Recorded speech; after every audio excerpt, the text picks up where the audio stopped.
Andy, my dude, have you heard of the magical website builder known as Squarespace? Ugh, not another Squarespace ad. I feel like every podcast is sponsored by them. Hey, don't knock it till you try it. Yes, okay, it is overhyped, but actually it lives up to the hype. Squarespace is like a website fairy godmother. With a click of a button, your site transforms into a beautiful masterpiece. A website fairy godmother? That sounds interesting. What makes it so magical? Well, for starters, those slick templates make anyone look like a professional web designer. Pick one, customize the colors and fonts to match your brand, and voila. Plus, the drag and drop fluid engine is so easy, your grandma could build a site on Squarespace. Well, she did knit me a lovely scarf last Christmas. Maybe website design is next. Exactly. And when you're ready to sell your Nana's handmade scarves online, Squarespace has built-in e-commerce. Add a store with one click. Get flexible payment options. Then watch those sales roll in. And when she wants to teach others her steezy scarf skills, Squarespace's new courses feature is just the ticket. Nana can set up her curriculum and enrollments and payments in a snap and become the next e-knitting influencer. Oh, wow, you really sold me with the grandma angle. Sign me up for that free trial. Just go to thenextreel.com/Squarespace and transform your site into a beautiful Squarespace masterpiece.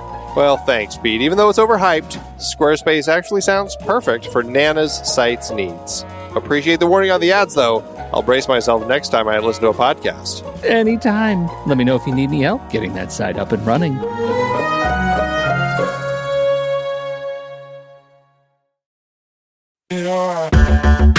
Andy, can you believe we've almost hit 700 episodes of The Next Reel? I know, it's crazy. And with all the other episodes in our family of podcasts, we are well over 1,200 episodes of movie conversation. It's really pretty amazing that we've gotten to have these in-depth movie chats every week for over a decade now. And we couldn't have done it without our loyal community of film fans. Their support over the years has meant so much. For sure. That reminds me, we should give the merch store a shout out. Buying shirts from thenextreel.com/merch is a great way listeners can continue to support the show. Plus, they get to sport our great designs. Absolutely. I think sometimes folks forget we have a variety of shirts, mugs, phone cases, and more available. In fact, a great place to start is with a shirt sporting the Next Reel's logo. We also have that classic Fast Times Spicoli Surf School tee, or the weirdly popular Rusty's European Tour shirt. The one from National Lampoon's European Vacation. Why is that so popular? Search me, but we have sold a ridiculous number of those. I guess there are a lot of Rustys taking trips to Europe? We're always adding new designs based on movies we've covered, like our brand new design for a streetcar named Desire, featuring a streetcar named Desire. So if you want to rep your love of TNR and films, head to thenextreel.com/merch. Every purchase helps us continue to have these weekly in-depth conversations. So visit thenextreel.com/merch today. And as always, thanks for listening and being a part of the Next Reel community.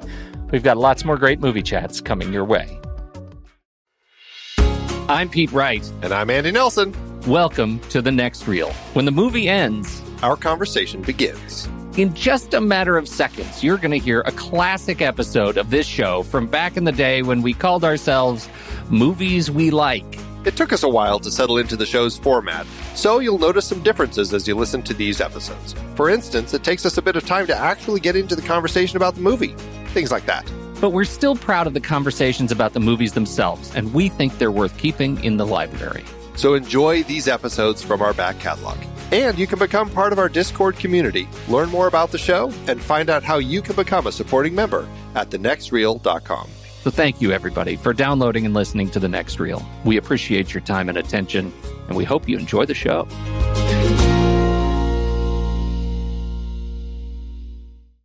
You are a wee little larrikin. You've been reading the Australian Cultural Dictionary. Oh. Well, you know, they kept saying larrikin, and I'm like, what is a larrikin? It's a made-up word. Well, they make up a lot of funny words in Australia. They sure do. It's a street rowdy, a hoodlum, a disorderly, or rowdy. A tough. Yeah. It's a tough. I like that one's my favorite one. A tough. Yeah. Yeah. Yes. Yeah, it's a good one. And let's see. What do you got going on? This is the end of the year. Your kids have been out of school forever. But it's the season right now. Like, this is the week for us. Traffic is getting better. The sun is shining bright. You know, everybody's happier. It's like, really, it's just a major change. It stopped raining. Like, all is right in the world when this week. And then it's like the transition week, you know, because the kids are still gone. They're still in school, but they're super happy because it's the last week of school. Right. Next week, they come home and are super miserable because they have nothing to do. It's the worst. Well, they got like Hunger Games camp and stuff to do. Right? But that's it. That didn't start for another week. Oh. Yeah. No, we got our vacation coming up, you know, and then we come back and it's all the Hunger Games camps. Right. Secret Forest Ninja Camp. That's one. Wow. Yeah. Crazy. Yeah. You said it. Oh, man. I want to do that. These I want to do that. camps work for little kids. I know. Where's my summer camp? Right? You need a summer camp. I do. You that right now. I sure do. You know, I got to admit, I feel like a boob. Why do you feel like a boob? Why?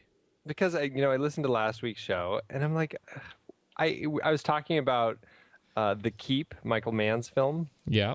And I kept referring to it as his first film and how he went to do Thief afterward. And I was just like, what am I talking about? Thief was his first film. That's probably the only reason he got to do a film after The Keep, because The Keep was so bad. I just didn't know what I was talking about last week. Oh, you are a boob. I am. Wow. You know what? I totally let that go. Why? I'll tell you why. Because A, I didn't know, and I didn't check, and B, because we did the other show. Oh yes, right. You even forgot that show, but see, that show has already become the last show that we did for me. Wow. We've done a lot of shows. Can I let me just this is a fun metric sometimes I use. Stand by, please. When I want to just think about, am I being productive? Like, should I browse the internet and not do something productive? Then I go to our and I look at the aggregate of all of the audio that we have published on this show since we started. Would you like to take a guess at how many hours we have published? Oh my goodness, it's got to be pushing 200. It is exactly pushing 200. Wow, that was quite a guess. That's uncanny. 192 hours, 2 minutes, and 9 seconds. Wow, that's a lot of show. It's a lot of this. Just right here, 192 hours. That's awful. That makes me sad when you say it like that. But in a good way. 192 hours of this makes me sad. All the what more am reason I doing with my life? All the more reason for us to tell the people where we're from, shall we? Where are we from?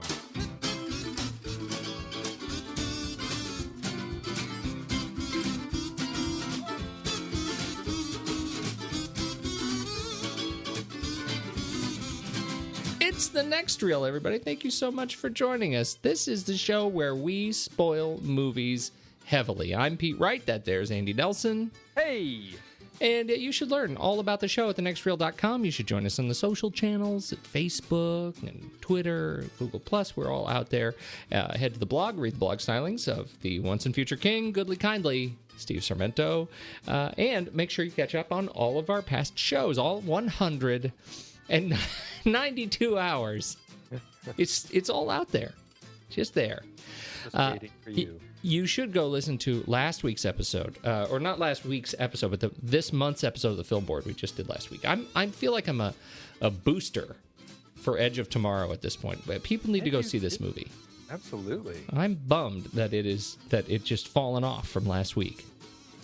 Yeah, and it's one of those things where I have a hard time gauging whether it's word of mouth or did the word of mouth start ahead of time? kind of like John Carter, and it just kind of spiraled and made people not want to see it? I don't know. Well, I don't either. Here's the thing. So I, on Facebook, I got a couple of comments, from folks who commented on my post on this, and they said, one of the problems with it is that Tom Cruise is declining in his ability to be a box office draw. This is from Everett on Facebook. Is not as much of a box office draw anymore. I think it's partly because his roles are becoming so similar, and his personal beliefs have affected the public's opinion of him. Yeah, and I couldn't quite. Dismiss that, because I mean there's got to be something to it, but I also think he's recovering, right, from the Oprah moment, and he seems to be, at least in his publicity, seems to be mostly quiet these days, and it sort of feels like boycotting Ender's Game for disdain of Orson Scott Card, right? We've talked about that, and Everett's response to that was, in the case of Cruise, watching movies supports a publicly active figure. Such can't be said for Orson Scott Card. That is also true. But it is one of those things. I mean, it has been, 10 years since his couch jumping. Yeah. And his kind of crazy moment. And I think that he's done a pretty good job of kind of getting himself past that. And that's one of those reasons that I actually wanted to go back and do my little Tom Cruise marathon, because I mean, I was kind of sick of him too, but I was like, I want to reevaluate his career and look at what he's done as an actor, because, I mean, he is somebody who does really invest himself in his characters when he performs, and he's been in so many good movies. And when you watch everything that he's done, I mean, there are some duds in there, but on the whole, I mean, he's an actor who's made a lot of really good films. And I think just to dismiss him, whether it's just because of his, Scientology beliefs or his, whatever. I don't even know what else really there is, but it's just, I don't know. I just find it's silly. It's not like Roman Polanski. There's a big difference between Tom Cruise, who just spouts his crazy Scientologist beliefs, and Roman Polanski, who raped a 13-year-old girl. Yes, those are two different things. Yeah, and I'm on the record. Yes. I like to take a stand whenever I can. There you go.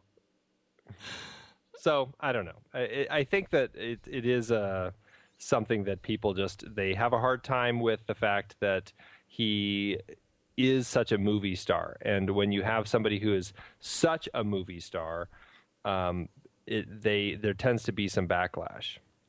Yeah. And I think that's what it is. I think that's a big part of it. Yeah, I think so too, and I think that's a shame, and people should probably get over that and go see this movie anyway, because it's a great movie, and Emily Blunt is fantastic. Absolutely. How do we do this week? Hashtag guess the movie. Hashtag Pony's Prize. Hashtag Steve Smart versus the people. It was a short-lived race. It was one of the ones that.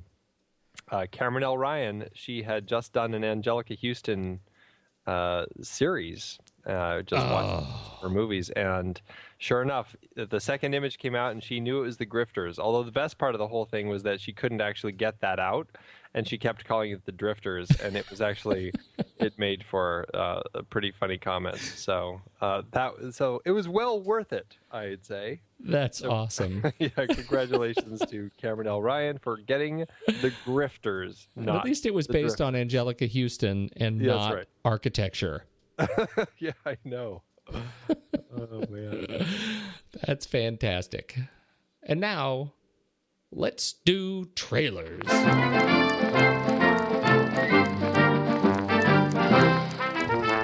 Hey, I want to go first. Oh, all right. Yeah, no, it's I do, and I'll tell you why. Because I think has it been 20 years?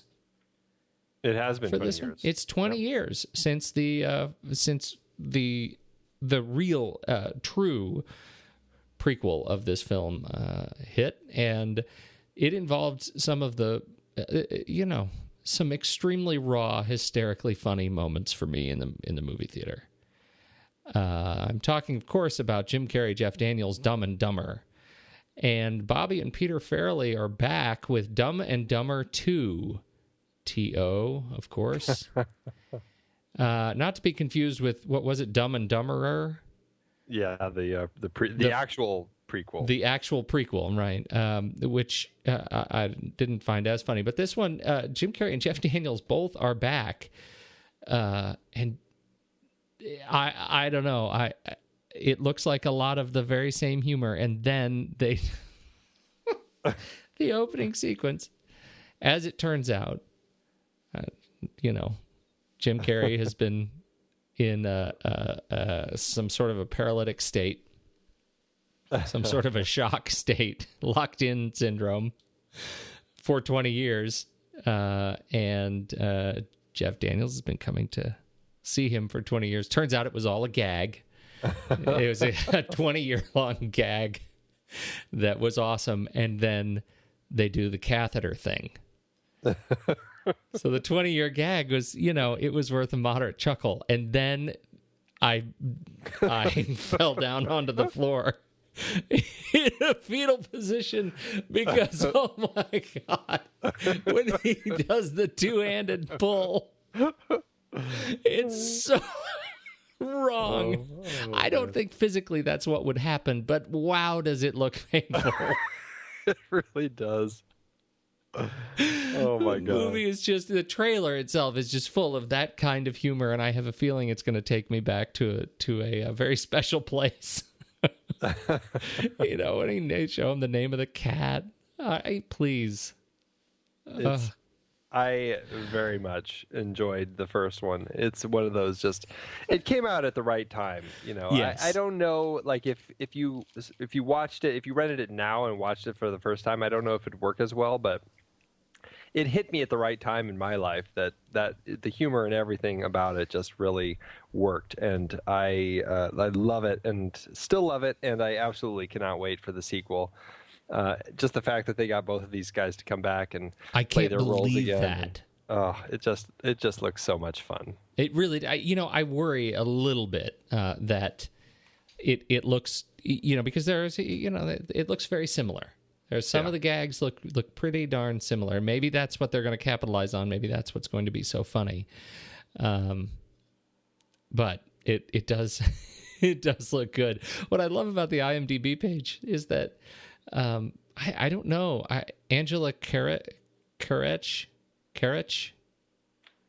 Do you know this actress? I don't know how you say that. Yeah. She's been very busy this year in very small roles, it looks like, and she gets second billing in the stars line on IMDb, but she's credited as waitress just below Jim Carrey. So I don't know who she is. Be on the lookout for Angela Karech. Otherwise, Jim Carrey, Kathleen Turner, Laurie Holden, Jeff Daniels, Paul Blackthorne, Rob Riggle, who may be one of the most naturally funny people not in feature roles yet. Rob Riggle is hysterical. Yeah, every time I see him, I'm always I always go to in the face. Yeah, in the face. Right.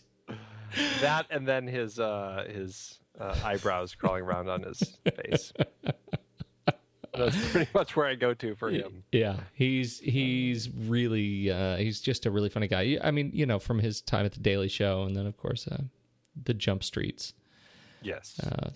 Anyway, looks good. Opens 14th of November 2014, which means it will be on my list for my birthday day movies. There you go. Mm-hmm. That'll be a fun one. Oh yeah, it'll be good. Mm-hmm. So that's what I got. What do you got? Mine is Kingsman: The Secret Service, which, I don't know if the title works that well for me. It's kind of one you stumble over a little bit, but instantly I was drawn to it because of the team of people behind it. Matthew Vaughn is directing it. Matthew Vaughn, who most recently did X-Men First Class and then also did Stardust and Kick-Ass. He's and Layer Cake, actually. He's a director who I think can make some pretty interesting stuff, even if I don't always like the film as much. I really like what he's doing with the film. And this looks like a really interesting film with a lot of really great British actors, like Colin Firth, Mark Strong, Michael Caine. And it's about this kid who, is this kind of young criminal, and they take him in. Colin Firth brings him in. It's kind of like M recruiting James Bond. He is recruiting this kid to be this new spy, this new kind of the Knights of the Round Table sort of thing. It's this Secret Service. And so he comes in to kind of, help them out. And then on top of that, it has Samuel L. Jackson and Mark Hamill in it. So what is up with that? This is Mark Hamill's big comeback. I have no idea what to say about it. And I don't even know what the story's about, because really the trailer is all just about him training. That's really kind of what you get out of the trailer, is the lengths that this kid has to go to in training and learning what this world is like of being one of the Kingsmen. And, I think it looks like it's going to be a lot of fun, and it's going to be funny, and I'm looking forward to it. I agree with you. I think it's going to be a good time, and it's one of those. It feels, I feel like we've seen this movie before. It absolutely does. And the last time I saw this movie, I also enjoyed it. I don't remember what it was called, but I'm sure I had a good time. That's right. Exactly. Yes, it may fall into one of those, and we may not really remember it afterward, but it does look like it will be a good time. That's what I'm counting on. That is absolutely. Exactly what I'm counting on. This one opens just about a month before yours does, October 24th, 2014. Outstanding. Uh-huh. All right, Andy. Do you fancy a race?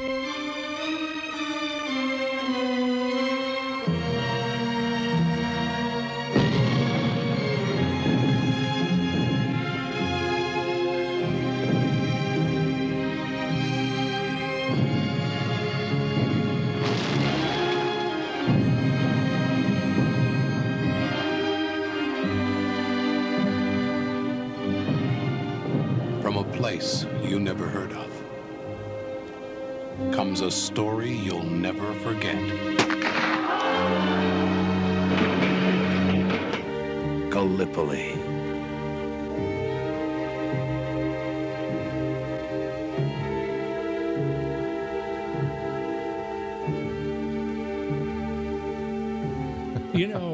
Many people might be surprised that this is not a musical. Gallipoli. It doesn't sound like it should be a musical. You can make a musical out of it. It is a very lyrical name. It is. But there's very little musical about this, apart from the music, which is fantastic. This is Peter Weir directs. Peter Weir writes, based on the screenplay by David Williamson. And Ernest Raymond, who wrote the novel Tell England. I have not read Tell England. Nor have I. No. But it is the story of two young Australian lads as they do their best to run away from their parents and enlist in the war to go fight the Turks. Mm-hmm. World War I. It's nobody's business but the Turks. So I can't remember the last time I'd seen Gallipoli. And so it was a real treat jumping back into it, particularly to see the young Mel Gibson. Yeah, this is Mel Gibson around the Mad Max days. This was very early on in his career. Although not dubbed. No, not dubbed. Not dubbed. He had only done, he plays Frank Dunn in this film, and he had done, he'd done Mad Max in 79 and Summer City in 77. The rest that he'd done was, looks like just TV. Before Gallipoli. And besides Mad Max, which obviously had its own sort of promotional issues for him, this was the big movie for him. Yeah, I mean, Mad Max didn't even get released in the U.S. until, I think, 81. Right. So nobody over here had certainly heard of him, and Gallipoli was a great film to capture more international attention and get him a little more fame and exposure. So how did it hold up for you? This film, it's an interesting film. It's a film that I do like. I don't know if it's a film that I love, but and I think that ends up being true with a lot of Peter Weir's films. But this one is a really interesting story, and I'm always drawn to the way he tells a story of war and of a specific battle at or on Gallipoli. I really enjoy the way he tells that story in context of kind of a friendship between two men who are eager. Well, one of them's eager and ambitious and ready to kind of fall into all the marketing campaigns that he's heard about war and how great it is to go and fight and all this stuff. And the other one's a little more reticent and doesn't quite buy into it, but he wants to go on and he's always looking for something to do, and so he goes and joins his buddy. I like their relationship, and I like this journey that they take to actually, and it's quite a long journey. I mean, it does take them a good at least half of the film to actually get to a point where they're actually enlisting and actually going off to fight. And, I enjoy the way that he did that, because what it does for this particular situation of Gallipoli is it creates this story of character, and we get to learn about these characters and get to know who they are, only to realize the devastation that this war actually brings to them, and then on the bigger picture, to really all of these young soldiers who were fighting it. I found myself surprised at just how much I did like this film. And I don't mean to sort of harken back to the movie that I've seen, quote, but don't remember. But this movie, it deals with very similar themes of, young men, their relationship, their sort of betrayal of their family commitments in order to go, do their patriotic duty. Yet I found myself, I think where this movie stands out for me is these two characters. I just find their friendship, I find an affinity to their friendship. And I think these boys, and maybe it's their, it's the Chariots of Fire bit, or their great run early in the film, that I like so much. But I think the way they set up their friendship is it's really solid. Now it gets more complicated when you get Mel Gibson's opportunity to betray one batch of friends for another, and move back and forth between the infantry and the light horsemen, and I really like the way he plays that. It is a very human piece of the film, and yet there are pieces, there are parts of the film that I find I can't quite put my finger on why I don't have that same affinity for it. I feel like it's not a long film. It's not over 2 hours. It's just, what is it, about an hour 52, something like that. Right. And I still find there are pieces of it that, wow, they just plod along. And I don't know, is that the nature of Australian films? Well, that anytime you're going to show the outback, it's going to be a long movie? Well, that's certainly the case in Baz Luhrmann's Australia. Yeah, right. And I have to admit, I am not a connoisseur of Australian films. Like, I have not seen very many of them, and so it's, I know I'm speaking in rash generalizations, but yeah, and I don't know if I would, I think that is a little too general as far as just saying it's something having to do with Australian films. For me, it seems it's just something of the period, and it's certainly something of this particular filmmaker. Crocodile Dundee, interminable. Well, I honestly haven't seen that probably since the 80s, And that's one that I really don't want to go back and revisit. I don't want to have I think I looked up in our lexicon, we called it a double whammy when you watch something that you loved as a child only to find out that it's terrible and that it becomes a double whammy. So I don't want to revisit Crocodile Dundee because I don't want it to turn out to be a double whammy. That's smart. I do want to keep remembering it to be an enjoyable film. But okay, keep going about why does this movie seem so long? No, I think it's just the story. I mean, we're watching a character film. Yeah. This is not a big action-oriented film about war in World War II and Australia's place in it. This is a character film between two young men who are just trying to figure out what they're doing in this whole thing. And so it becomes a slower film, I think, because we just spend more time watching the characters, and it's the character development. It's the nature of that type of film. And when you have that sort of film and you're not focused so much on the story moving us from A to B to C, I think it can feel like it's plodding along a little bit more. And, it depends on how much you invest in the characters. But for me, this really is a character film. This is not I walk out of this film not learning anything about the war in Gallipoli. No, and that's huge. Other than how awful it was and how devastating it was. Now, if I were an Australian in 1981 watching this, I probably would have learned about it in school and have a much better sense as to what the whole thing was all about. But I think as an American going into this, it becomes a character film, and the war is something that happens in it, and it's really a film that's not so much about the war itself. It's more about just how awful war can be and how devastating it can be. Well, that's true. And I want to go back just a bit because, I think you're right. It's a character film and, you got to invest in the characters. But what I'm saying is it's the characters that I like, and it still feels long in sections. You know what I'm saying? Like, I am invested in the characters. That's why I show up. And yet it still feels like there are sequences in that first half. And maybe it's because I know it's a war movie and I'm anxious to get them enlisted. I'm anxious on their behalf.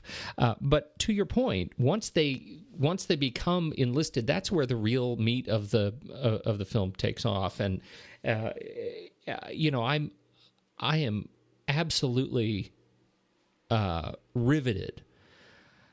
Not in fact by these two guys at this point, but by the infantry commander, who is forced to make these decisions, to make these calls in the at the climax of the film, to rush for to have to order wave after wave after wave of Australian infantry who are lining up, and the way they put the camera on these guys' fists as they are grabbing the top of the sandbags to hoist themselves up as soon as the commander yells, tells them to charge, knowing that the very next thing that they experience will most likely be getting riddled with bullets. Yeah. That was just an earth-shattering climax for me.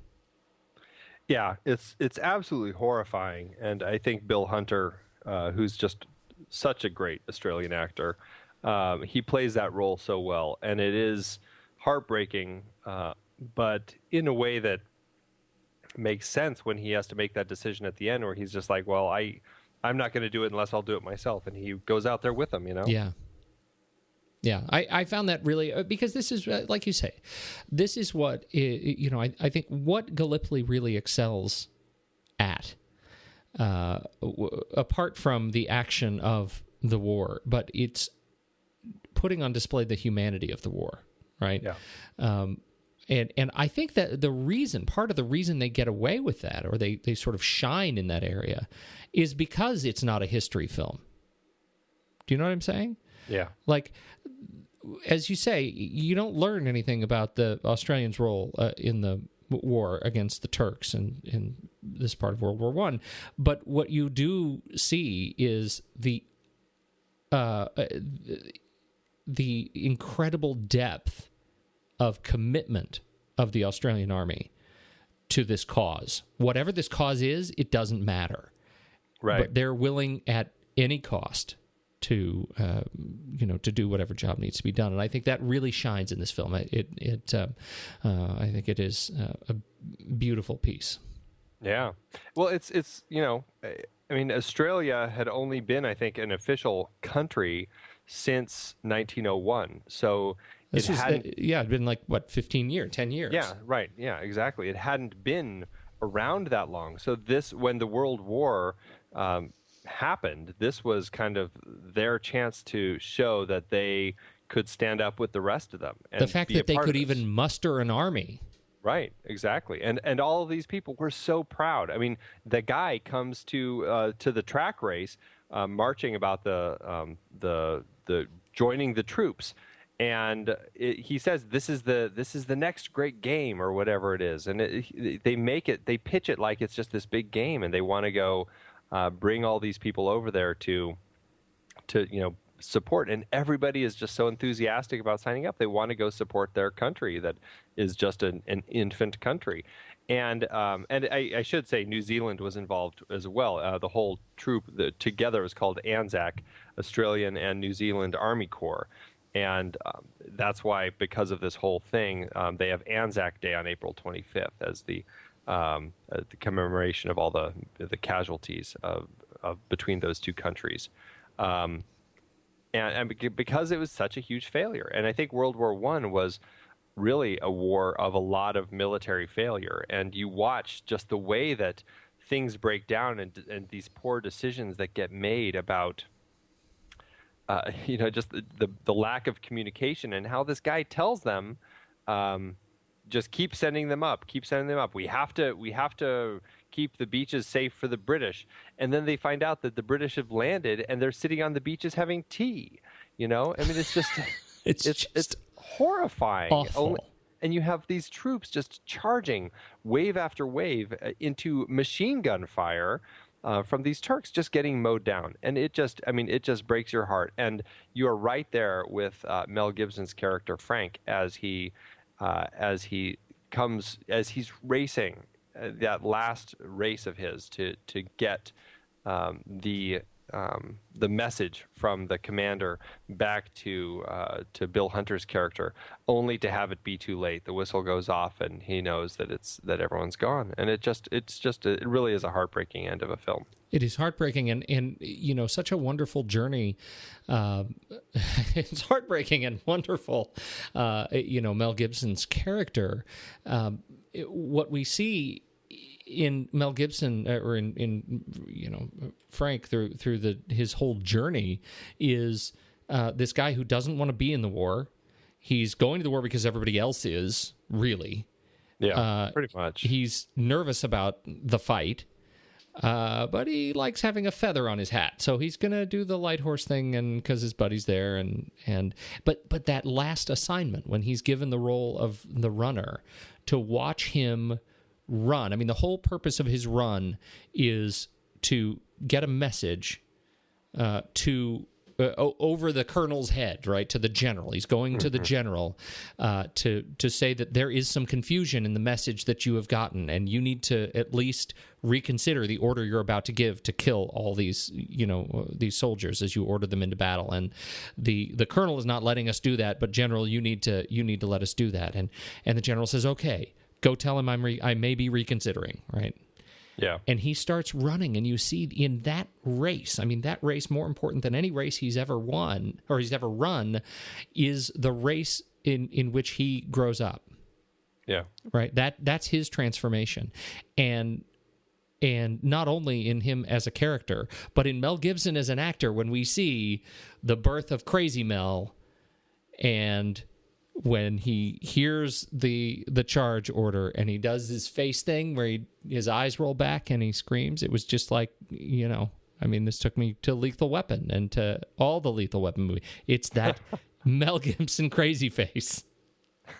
And there it was on young Mel. Oh. No, but seriously, that thematically, that was sort of the pinnacle for me is watching him, and it's interesting because you think the story is about his friend, right? You think the story is about Archie, right? And it's really not about Archie, right?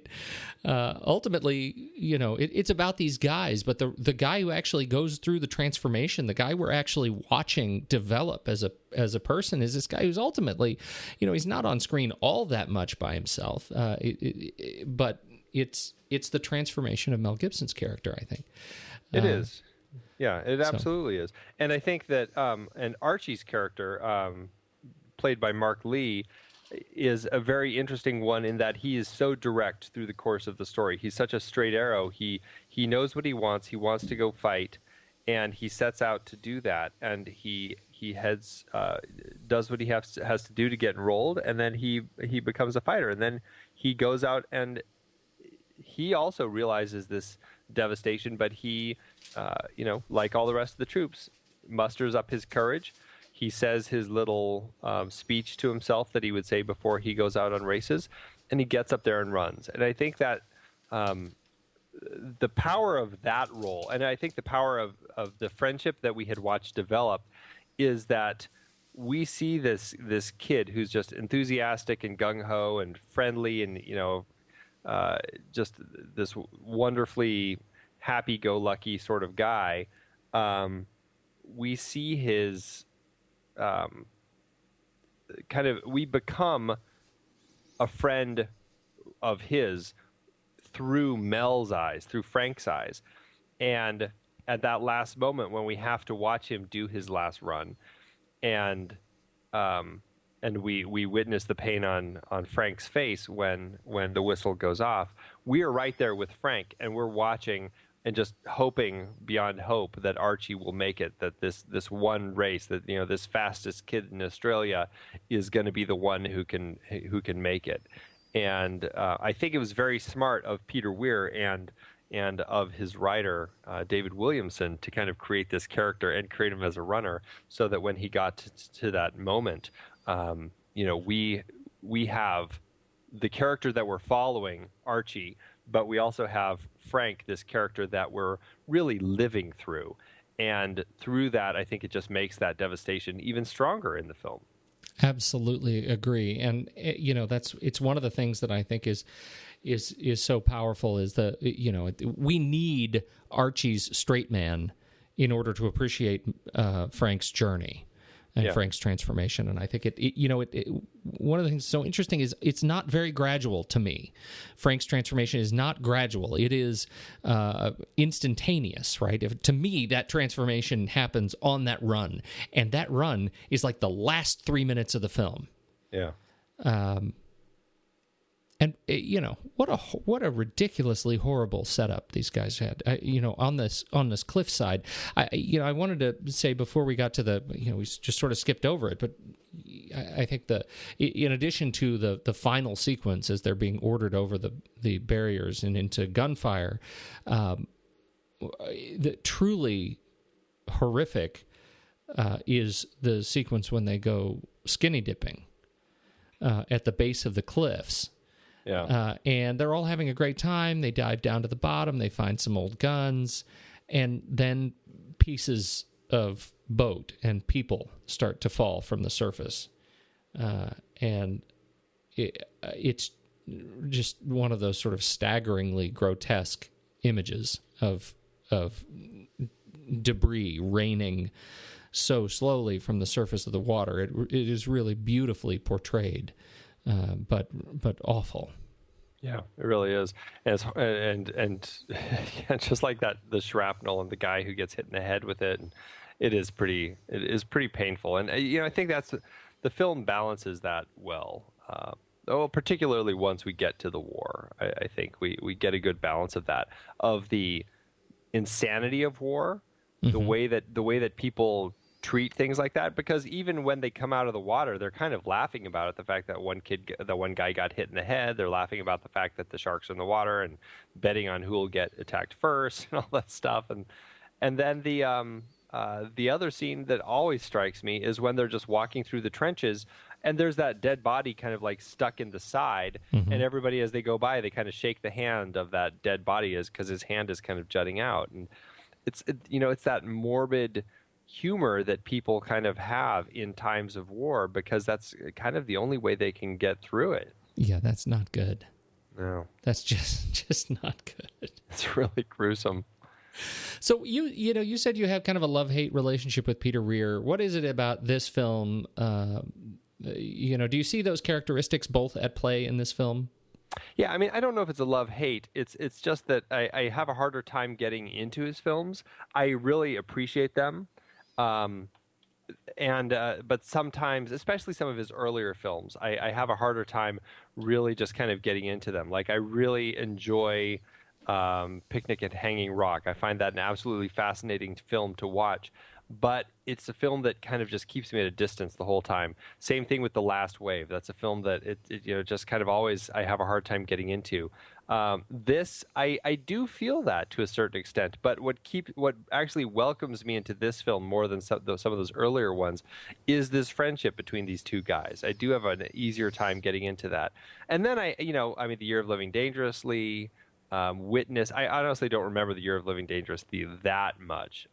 Witness I do remember quite a bit, and I remember enjoying it.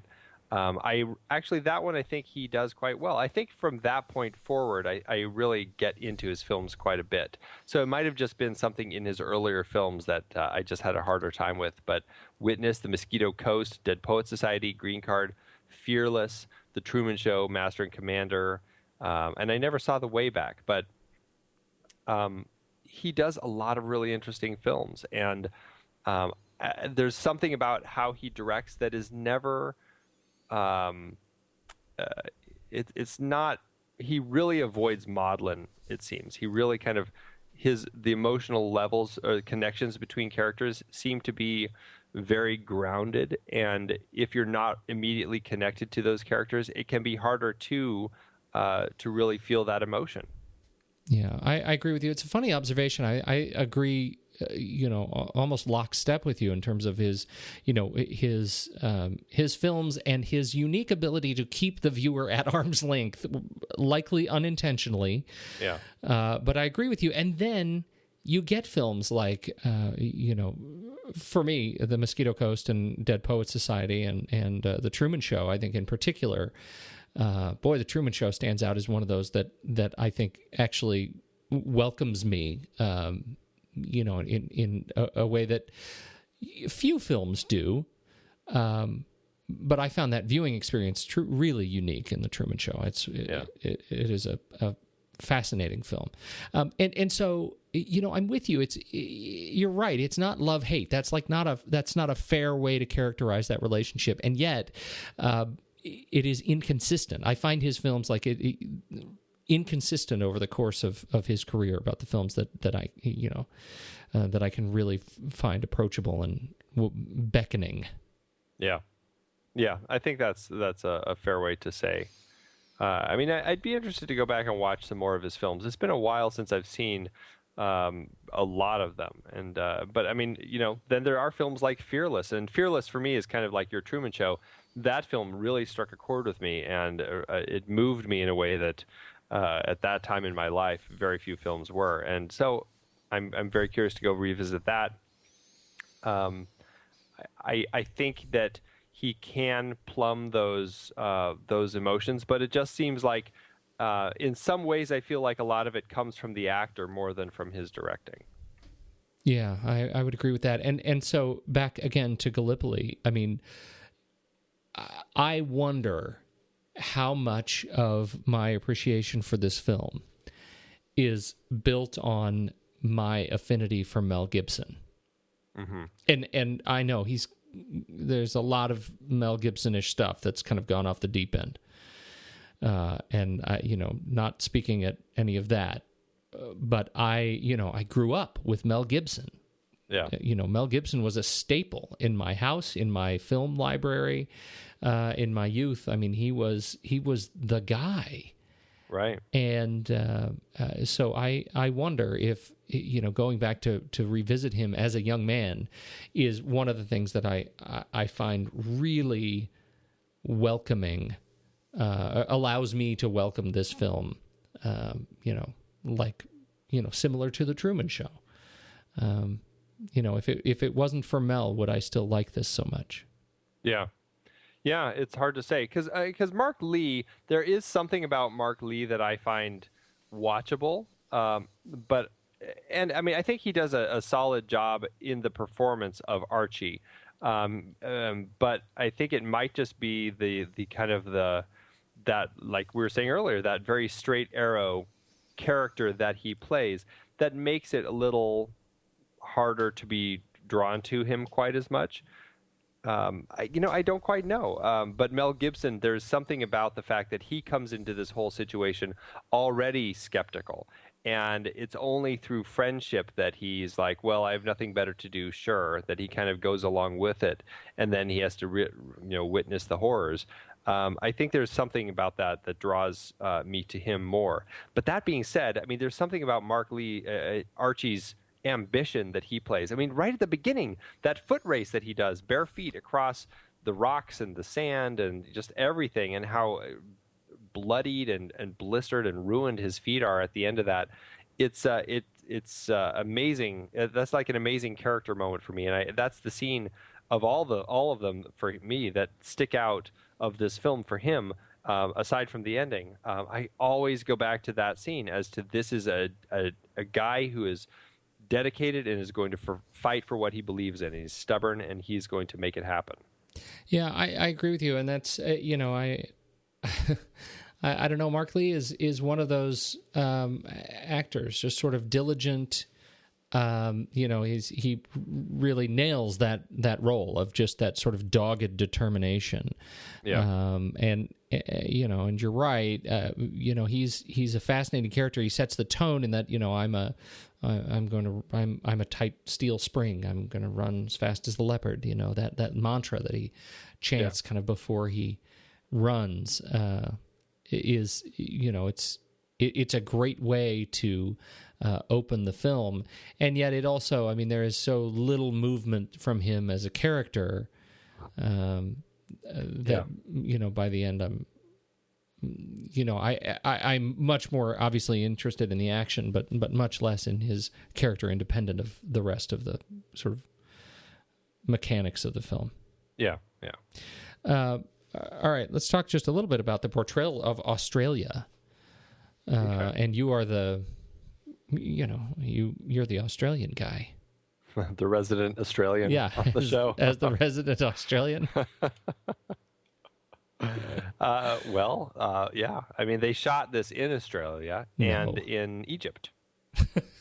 Yes, they did. Yes, they did, as they make very clear. Yes. Look, it's Egypt. We'll show pyramids. Let's go to the pyramids. Let's touch them to prove it. Actually, they didn't have permission to go on the big pyramid. They only had permission to go on the little pyramid. This is one of those stories that, it just strikes me as inevitably this is going to happen on film shoots all the time, because you always have these battles between directors and producers. The producer does all they can to get everything arranged so you can do one thing that they'll let you do. In this case, the producer of the movie, I'm forgetting which producer it was. It's Patricia Lovell. She got permission from the Egyptian government for them to use the little pyramid. They could climb on the little pyramid and do their filming on the little pyramid. So she's at her office and she comes to set and she sees, no, they're not on the little pyramid. They're on the big pyramid and they don't have permission to use. And, she and Peter Weir get in a big fighting match. And it's the thing where directors are always, pushing to get what they want, and they, producers not around. Oh, let's just use the big pyramid. They shake a couple hands and smile nicely at the people, and it's that I don't know. I've been in those shoes many times. I hear just a dash of bitterness. As if I have had to go through those fights before. This is very real right now. This is very real. Does it feel it? Does it feel it? Super alive, I think is what we call it. But it is the sort of thing that does happen on film sets, and there's the viewpoint of better to what is it? Beg forgiveness than ask permission. That's permission, right? Exactly. That I think a lot of directors use and get away with. I mean, it really can bite them in the butt. But in some cases it does work, and in this case it did work. And I gotta say, those shots from the top of the pyramid are gorgeous. Yeah, they are. They Yes, really they are. Yes, indeed.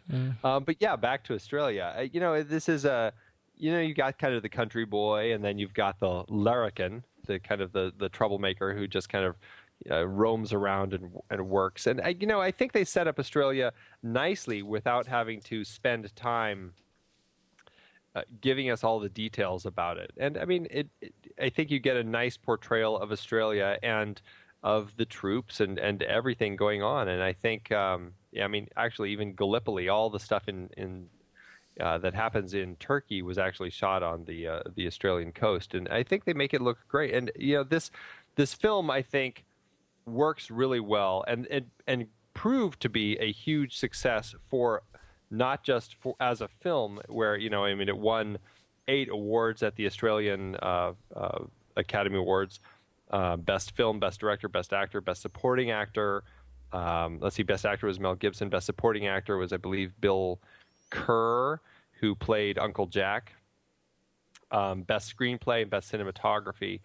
And it got a lot of praise internationally. So this film, because of the story and because it, you know, just a great depiction of this friendship in time of war, it really hit internationally and was critically praised and just really made a good mark for itself. But more importantly, it ended up kind of helping boost the Australian New Wave, which was kind of a new resurgence of films from Australia that started in the 70s, and it was like about 10 years of this Australian New Wave. Some people call it Ozploitation. It's, you know, it's just, you know, just kind of, those people shouldn't. They shouldn't. Yeah, but you know, the Mad Max films came out of this. There were a lot of great films that came out of this. I mean, Walkabout came out. We talked about that last week with Jenny Agutter in American Werewolf in London. Picnic at Hanging Rock. You know, so a lot of these filmmakers, you know, that we've been talking about, Peter Weir and Bruce Beresford. We've talked about him. He did the Breaker Morant, which came out in this period. It was a period of a lot of these great films to come out that really kind of helped boost Australian film in the world, in the world market, and it really helped people kind of tap into that and really start enjoying a lot of these movies. I think some of the other best ones: Walkabout, Mad Max, Breaker Morant, Gallipoli, The Road Warrior, The Year of Living Dangerously, Dead Calm, My Brilliant Career, The Last Wave. So, I mean, there's a lot of these stand-up films. And then this period of the Australian New Wave, or I think they also called it like the golden age of Australian cinema, was followed by what they call the glitter film period, or the post-New Wave period. And that was kind of in the 90s, and that was Baz Luhrmann with Strictly Ballroom. That was The Adventures of Priscilla, Queen of the Desert, et cetera, et cetera. So, I mean, it was a really great time for Australian cinema to be bursting onto the world stage. Well, it is you know, and again, it makes me want to do some more investigation of Australian cinema in terms of just, you know, kind of embrace some more of these themes. Well, there's a great documentary that came out, not too many years ago, called "Not Quite Hollywood: The Wild Untold Story of Ozploitation." Actually, oh, I like it. It's a documentary about this period of the 70s and 80s films that were coming out of Australia. Oh, well, I should probably start there. That's a great documentary to watch. Okay, then we don't have to talk about it anymore. Wow, what a relief. Put that one to bed. What else stands out to you in this film? Let's talk just briefly about Russell Boyd. Yeah, Russell Boyd, great cinematographer, who, I mean, there's definitely some shots in this that I think just stand out as just, you know, prime work of a great cinematographer. He really knows how to put his scenes together and uses, I mean, this film vastly, the vast majority of it is exterior. There are some interiors, but for the most part, it's just all exteriors. And he really does a great job of using available light, giving his films this just very natural feel. And I think he is one of the greats. I mean, how long has he been around? I mean, 69. Yeah, he's 70 years old now, so he's been around for a long time. He did. Yeah. I mean, geez, he did Ghost Rider a few years ago. Right. Yeah, right. So this is a man who's been around for a very long time. Yeah. I mean, he's 75 films to his credit between shorts and TV, but wow. Yeah. And really across, he goes from Tin Cup to Liar Liar to Master and Commander to Ghost Rider. Right. Man knows how to put together a frame. And then on top of that, he had Crocodile Dundee. Yeah, there Boom. You go. It all comes together. On top of that, he had John Seal working as his assistant cameraman on this. And John Seal, at the time, was, I believe, trying to kind of expand into doing his own director of photography work. And somebody said, you should just stop doing this assisting and just jump into the director of photography stuff. And he's just like, oh, come on, I have to work on this film. It's this film about Gallipoli, and it's going to be an amazing experience. And so he willingly decided to stick it out again as the assistant camera on this film to help Russell in his cinematography, and which was a great move because it introduced him to Peter Weir, and then he went on to be the DP on Witness, Mosquito Coast, Dead Poets Society, right? He ended up working with him for quite a bit, and it just is expanded into an amazing career for him. I mean, all the way through The English Patient, he worked with the talented Mr. Ripley. He was on the Harry Potter. He did Harry Potter and the Sorcerer's Stone. So The Perfect Storm. I mean, a lot of people have sort of mixed reviews of that film, and yet how difficult it is to do a film like that. Yeah. It's he's had a varied career himself. Yeah, exactly. All right, who else is high on your list? Let me look here. The film, it wasn't necessarily based on any one book, but there was a book called The Broken Years by Bill Gamage that Peter Weir used as inspiration. It was about Australian soldiers in the Great War. And then also the war histories of C.E.W. Bean, who's a historian, and he has a number of just volumes of just history. And in particular, there were some stories in that Peter Weir drew from. He found a story in there about a person who was a runner, and it wasn't this story, but it was something that caught his eye because he liked the idea of writing this story about these runners who then have to go to a battle where they essentially have to run. And so that kind of was spurred him on to kind of come up with this story. So those are those guys. And then I guess another big name that's worth mentioning is right at the top of the movie is Rupert Murdoch. I was actually going to bring that up. He's not a producer credit.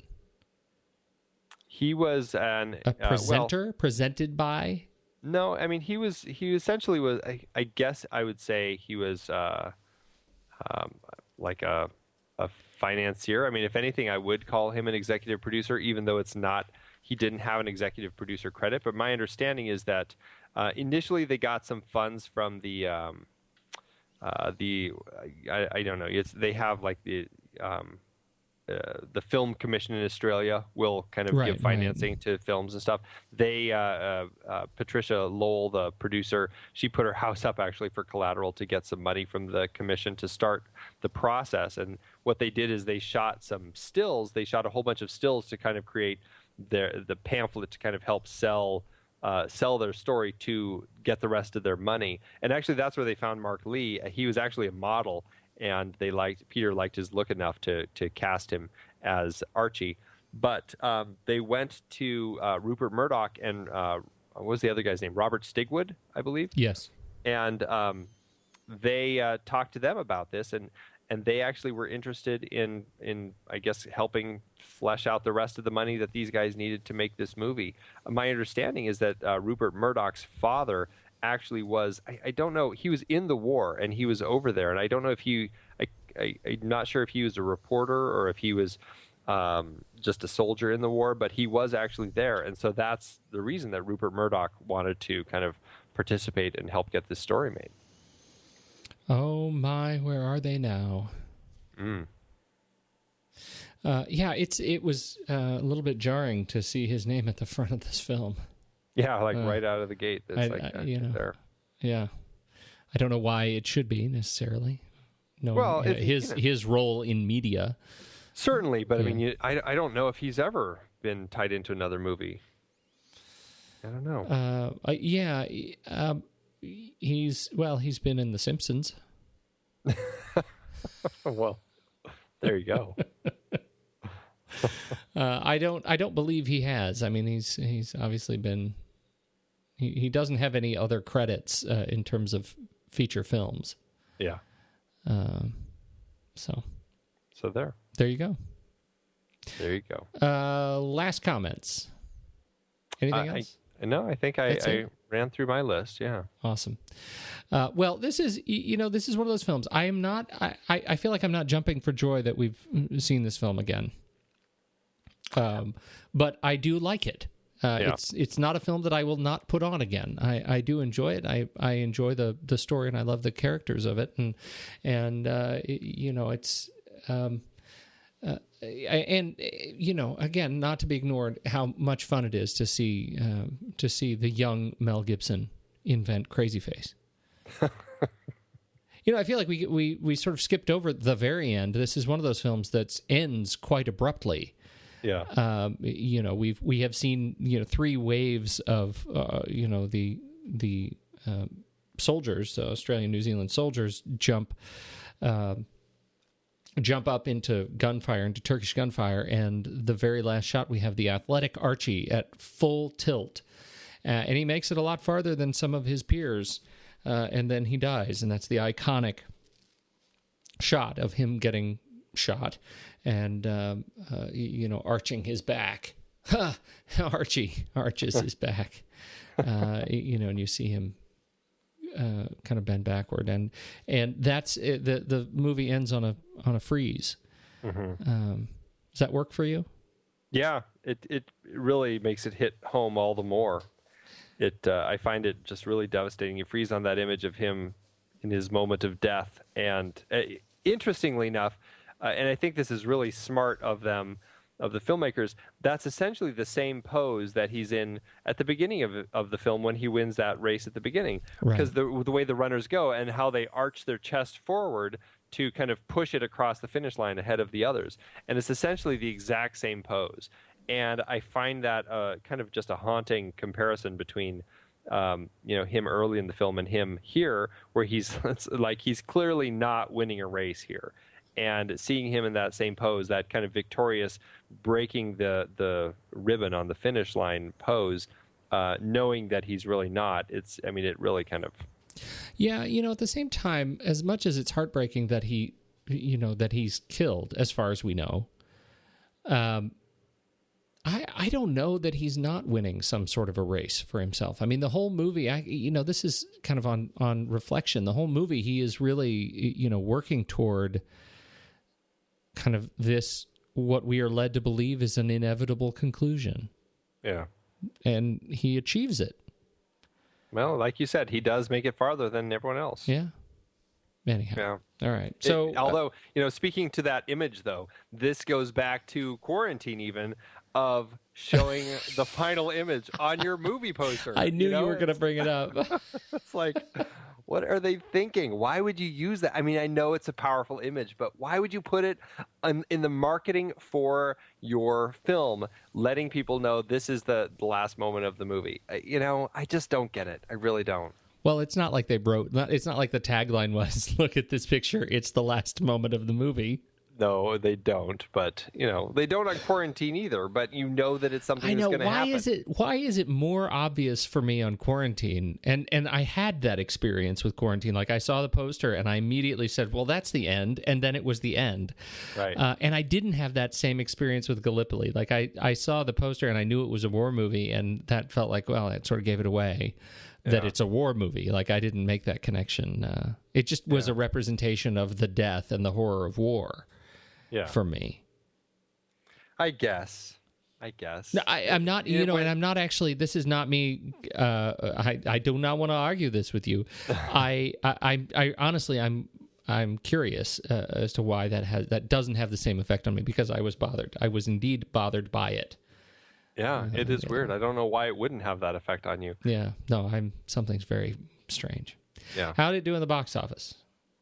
It did, like I said, it really kind of helped to break Australia into the international scene, and it did pretty well for itself.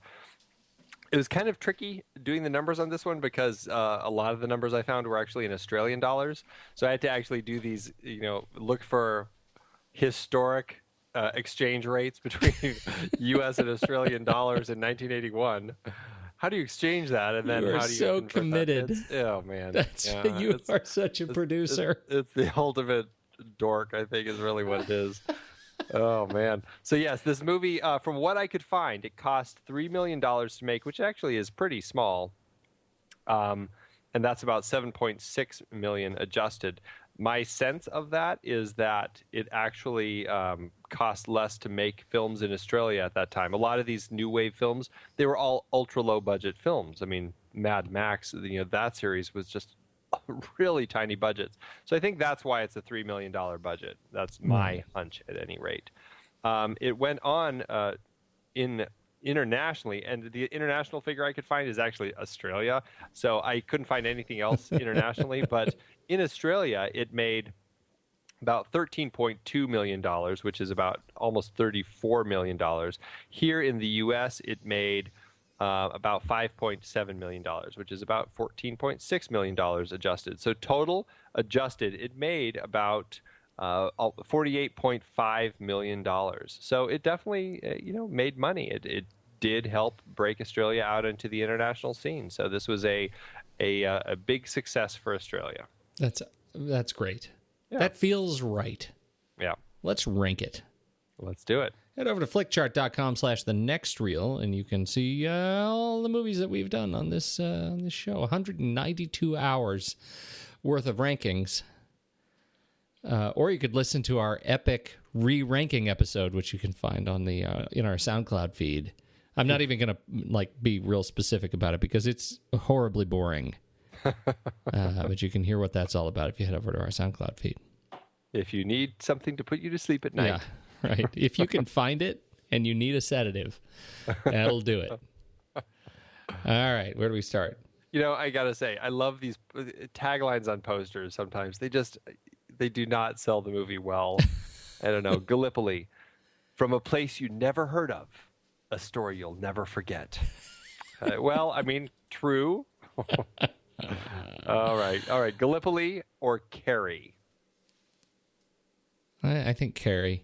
Yeah, I will go Carrie. This is one of those hard things. I think Gallipoli is a strong film, but it's not a film that I would return to too often. Yeah. All right, Gallipoli or The Sandlot? Probably Gallipoli. Well, I certainly would watch The Sandlot more, but like I just said, Gallipoli is the stronger film, so I agree. Gallipoli or Field of Dreams?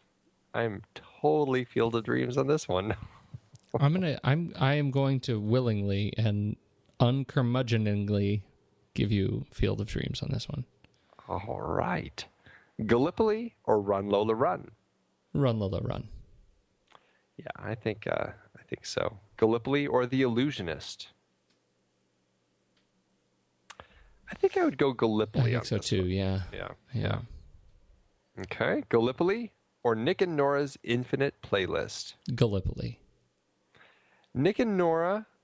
I'm torn on this one because Nick and Nora is something I'd watch more often. There's something really cute about those two characters. But Gallipoli is definitely a film with a little more meat. I don't know. I feel like we've ranked in the past, and you have convincingly sold me that I should demote Nick and Nora, and now you're betraying that. Well, now I feel guilty. As you should. All My right, work is done. I'll go Gallipoli. You may continue. Gallipoli or the Day of the Locust? Gallipoli. I would actually go the Day of the Locust on this one. Really? I would. There's something whacked out about that movie that I still find draws me in. And it's a crazy story. And it's this whacked out world of Hollywood that I've never seen portrayed before or since. I agree with you on all points except for the one where you say all that stuff makes you want to rank it higher than Gallipoli. It is whacked out, and I haven't seen anything before or since, and I vote Gallipoli. Well, I'm not too strong on this one, so I'll give you Gallipoli. All right, that'll be my Field of Dreams chit. There you go. All right, 94 out of 136. All right. Yeah. Easy, Mel. Okay. I think that's pretty good. Yeah, I do too. That feels about right. Where do we go from here? This officially is wrapping up next week, our 1981 series, our epic 1981 series. That's right. So we're going to have to find some way to summarize and, dare I say, justify 1981. Well, yeah. According to us, I think there's a lot of justification. If you look at the blot score, it may not be quite as high. But no, we didn't even mention we failed. We sure did. We failed on the blot score last week. Yeah. Not a fan of American Werewolf. I understand that. I do. I can see. I absolutely could see his point, and he and Amazon definitely agreed on that front. Yes, they did. Yes, indeed. But yeah, we finished out 1981, jumping back to Louis Malle, his other film from 1981, Atlantic City. Are you nervous about this one?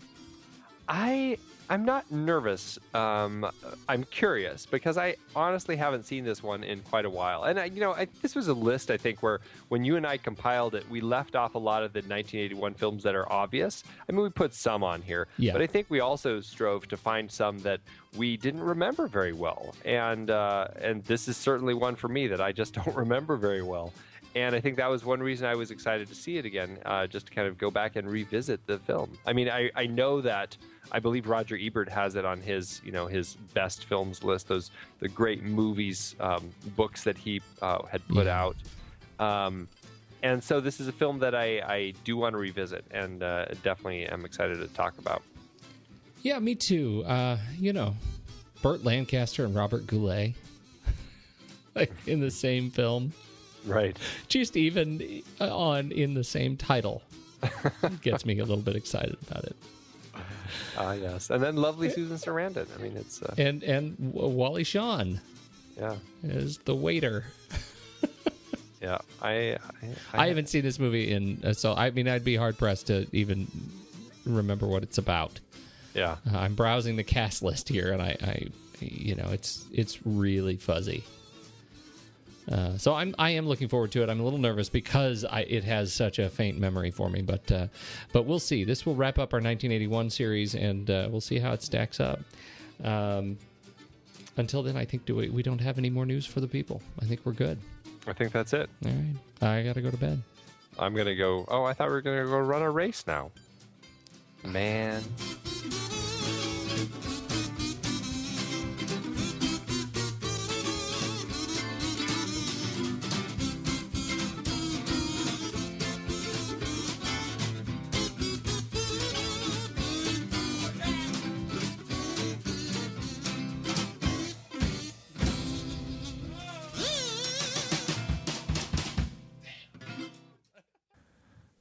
Last week, Amazon did not approve generally of An American Werewolf, mostly because the movie, the apparently Amazon felt like the quality was terrible. Yeah. How did Amazon feel for you about Gallipoli?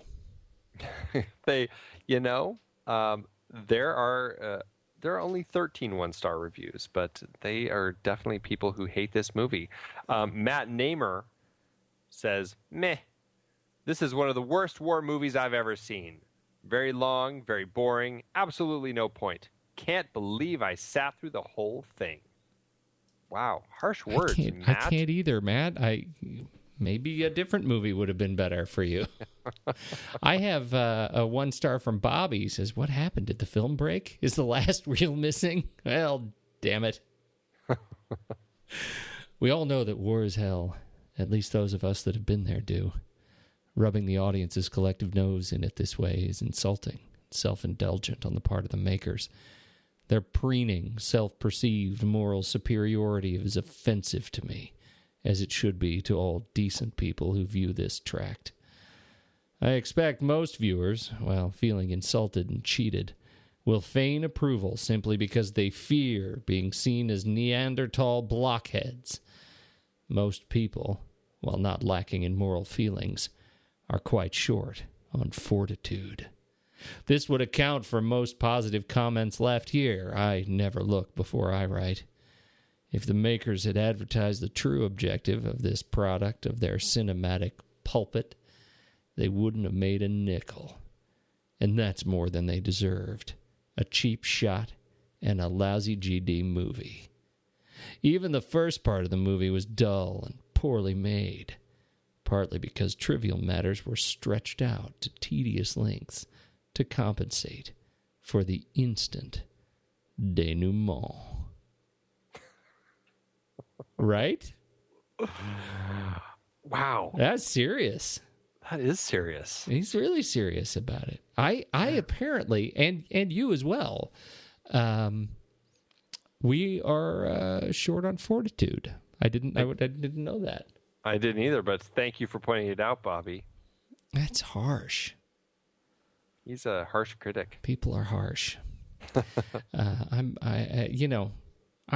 People who write the long reviews also, people who write 5-star reviews also are capable of writing long reviews. So yes, that's true. But that one was serious. That was very hardcore serious. Words like feign. Yeah, he threw some good words in there. Even the denouement. Denouement. He threw that in there. Wasn't expecting that out of Bobby. Yeah. Oh, pulpit. Uh-huh. Yeah. Modified by cinematic. That's right. Oh, and you can't forget that chestnut preening self-perceived moral superiority. Yeah. Yeah.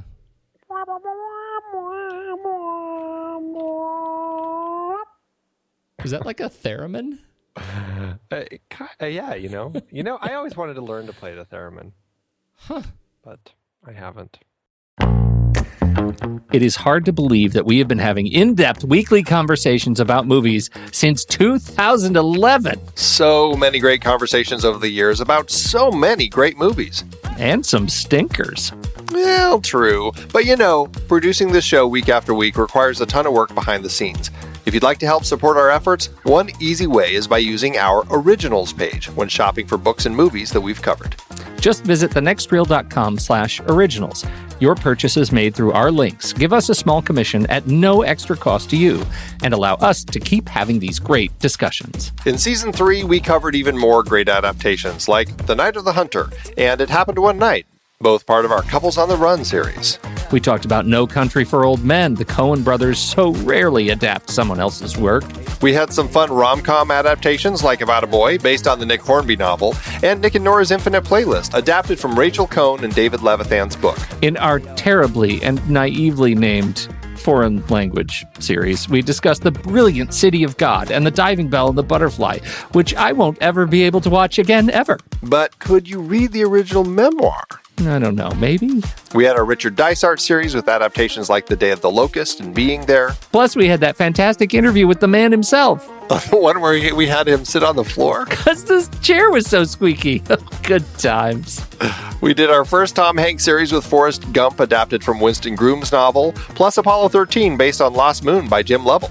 And we did another year series looking at films from 1981, including Das Boot, Gallipoli, and Thief, all based on books. Listeners can dive deeper into all of these original stories and more at thenextreel.com/originals. Every book, play, Movie, video game.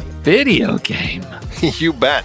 We have talked about some video game adaptations as well. It doesn't matter the source, just follow the link. Every purchase supports the podcast. Check out the full list at thenextreel.com/originals and get reading, watching, performing, or playing today.